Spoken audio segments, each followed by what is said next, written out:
Hey, this is Jeff Blando from the group Slaughter. How y'all doing out there? Jeff, good morning. Thanks for joining us. Morning. It is 7:04 p.m. my time, but what is it? What is it there? Oh, geez, I don't even know. I think it's 10 o'clock, mate. You got me out of bed before lunchtime, so there's not many people can do that, so well done. Right? Shit. So, Slaughter are going to be making your way to Australia next weekend, mate, as part of Glam Fest 2024, starting in Melbourne on February the 16th, and then hitting Brisbane on the 17th and Sydney on the 18th, mate. Like, she's not far away now, bro. Are you packed and ready to go? I'm close to being packed. I had a little few struggles, but I had the we do a lot of fly dates. So last weekend, TSA proceeded to that I'm guessing, I can only guess, they dropped my Pelican cases. Probably it had to be literally from the top of the plane, and they probably must have fell to the ground because both my amplifiers were in pieces. Oh, no. So um, I'm bringing another one of those, but and I'm the guy's been trying to get me to go to Kemper to stop because I use all old school tube heads. I just To me, you just can't replace that sound. But I'm bringing a Kemper, and I'm going to give it a shot. So, but I'm definitely bringing one head, and then I'm using the Kemper, and if that Kemper's not working right, we're going back to the old school stuff. Oh, well, do you want me to see if I can source you one for the shows, mate? I should be able to get someone in each venue to bring you one down if you need it. Yeah, yeah, we're working on that as we speak. We're almost got it finalized, but yeah, worst case scenario, they got some JCM 900s. I'll plug into those and put them on 10. It'll be all right. Shit, all right, mate. And so this is going to be Slaughter's first ever tour of Australia, mate. Like, what lies have people been telling you to make sure he didn't come over here, mate? 36 years is a long time. Yes, I mean, I've been myself, like my wife, she's like, where you want to go on vacation? Where you want to go? I've always wanted to go to Australia.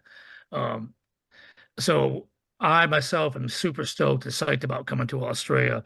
And I know the rest of the guys are stoked as well. The band is playing all the hits from the first two records. We are doing a one cover song, which is a Led Zeppelin tune that we put in the set. And we're just looking forward to coming over there. And you know, the band's considering our age, we still are moving pretty well, functioning pretty well. So we come out, still a lot of energy there. I think everyone's going to dig it. Hopefully, we're hoping anyways. So Now they this, made like who are those old farts up there jumping around like a bunch of fucking morons? as long as you're having fun, it doesn't matter. Yeah, exactly. It's going to be a bit of a weird situation for you, mate, because you probably wouldn't come across it much, but you come into a place that you've never played in before. So are you going to get a bit of advice off people that have been here so you know what to expect, or are you just sort of going to come over and wing it and see how it goes? I'm gonna ask them what they expect. So if everyone digs it and likes it, and sometimes the band's pretty like we don't roll a bunch of track and all that stuff like a lot of bands do nowadays. We're pretty kind of feel the crowd type band, if that makes sense.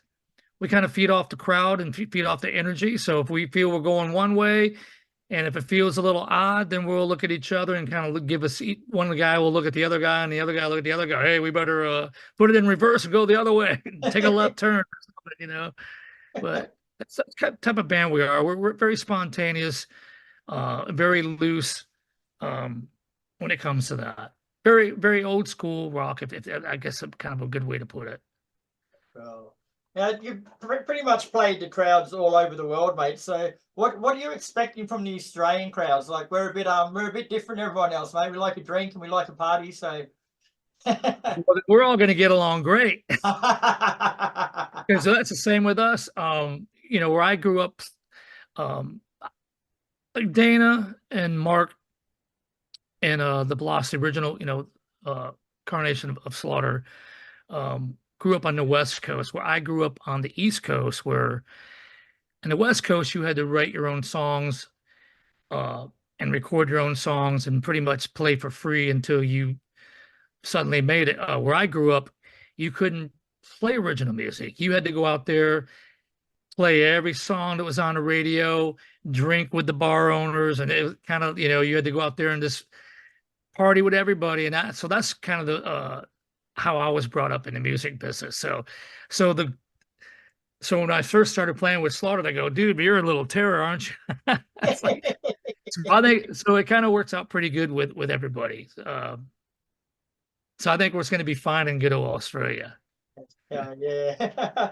So Glam Fest is an awesome one-day festival, mate, like featuring yourselves. There's Lynch Mob, Janet Gardner, Heat, Jet Boy, and plenty more. But is there any of the international bands on the bill that you haven't played with before? We pretty much play with everybody. We play with so many people here over in the States. A lot of the 80s bands, obviously, from Queensryche to what's the other Great White. We play with them a lot. Vixen. We play with a lot of the 80s bands for the most part.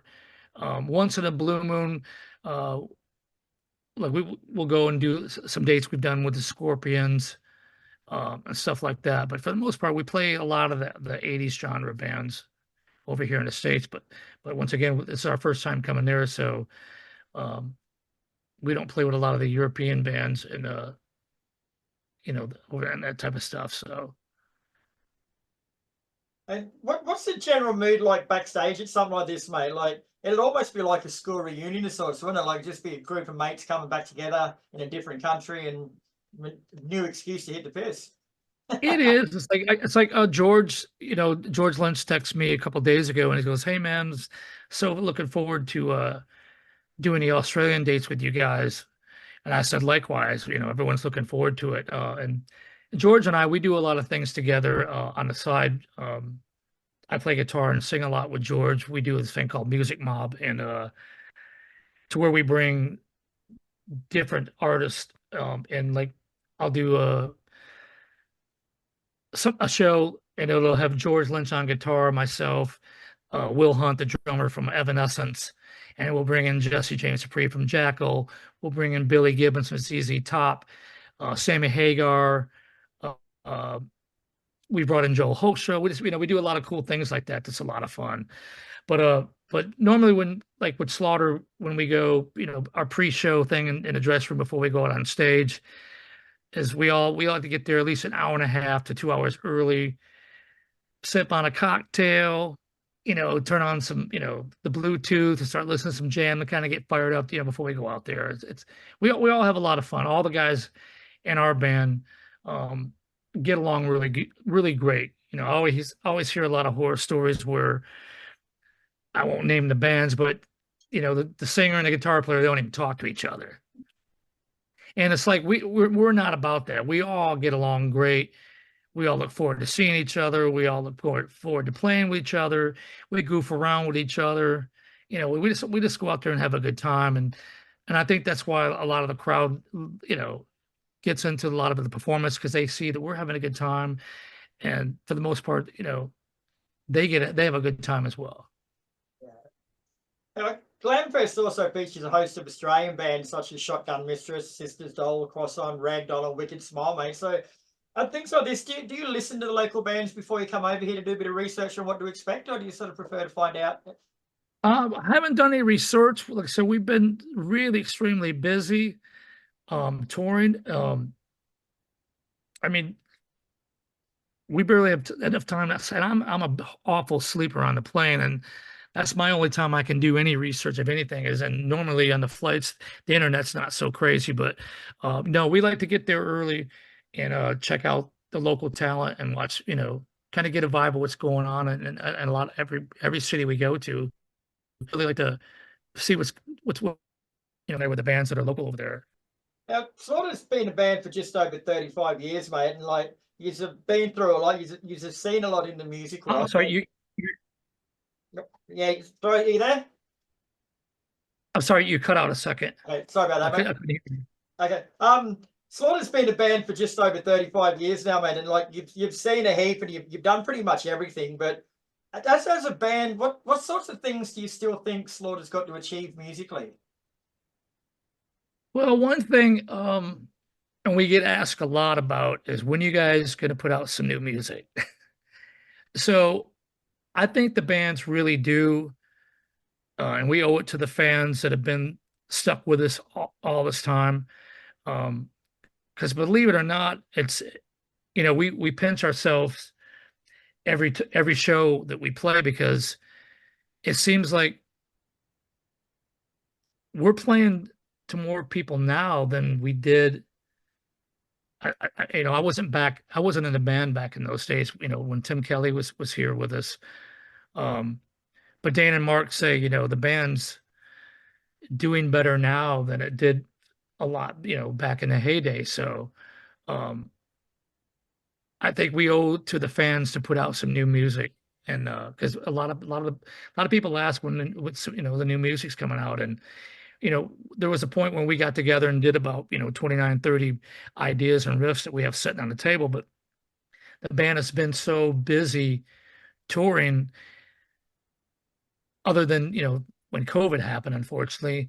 But as soon as the gates open back up, sort of say it, the band has been more busier now than we ever been. So we're looking forward to, I think putting together some new material for the people because a lot of the fans have been asking for it. So I think that's one thing that we really want to try to do and achieve. Yeah. It's a bit of a catch-22 situation. I mean, like you guys, your back catalogue is that good that you don't really need to write any new music, like you can survive on what you've got. And then if you do go out and make a new album, everyone's going to still want to hear the old stuff anyway. They're not even going to want to hear the new stuff. So you're damned if you do and damned if you don't, aren't you? Oh yeah, well that happened, when we did Back to Reality, but when we did Back to Reality, coming out with it not, the record label at that time when that record was put out, pretty much the record label was done before the record came out. So it was one of those things, we went to the listening party and they're like, "Oh man, this record's great. We love it." It's the good news. The bad news is we're folding the label. But we went out there and we played a few songs, and a lot of the diehard fans really loved those songs. And I hear a lot of people say that, Stick It To You is my favorite record, Back to Reality is my second favorite record. And some fans are kind of vice versa, which, makes me feel proud to hear that. But you just got to go out there and you can't force feed it. If, when we were to do new music, we maybe do a song or two and kind of see where it goes. But yeah, everyone wants to hear the songs they grew up with. And, especially that, our age, a lot of people are reliving their memories when they hear those songs. People say, uh, I did this the first time when this song came out with this special person or or I got married to this song unfortunately Fly to the Angels, a lot of people we hear say, I lost my spouse or I lost my mother or father, and the song always, reminded me, they play that song. We played that at, my father's funeral or whatever. People have their own stories and they relive through those songs a lot of time, and it brings back a lot of memories, which, if that makes sense. For sure. So you can't go out there and play a bunch of songs people don't want to hear. That's for Yes, sure. exactly right. All right, Jeff. Well, thanks very much for your time today, mate. It's been a pleasure speaking with you. Slaughter will be in Australia for the very first time ever next weekend from February 16th, playing Melbourne, Brisbane, and Sydney. And I have a strong feeling I'll be seeing you at the bar, my friend. Yeah, you coming, right? I'll be at the Brisbane show, mate. So I'll pop in and I'll say hello. I will definitely do that. First round, maybe actually first 10 rounds are on me. I know the manager of that venue, mate. I'll make sure he's got something special there for us. All right, man. All right, buddy. You have to turn me on to the local cocktail. Rightio, mate. I'll get him to make one. What sort of stuff do you like in it? Do you like a milky one or do you like a? Yeah, I'm all about what you like. You tell me what's the favorite, what's yours, and that's where the road will travel. All right, my friend. I shall have one sitting there waiting for you when I see you next Saturday. All right. All right, man. Appreciate it. Thank Take care, my you. man. See you then. Yeah.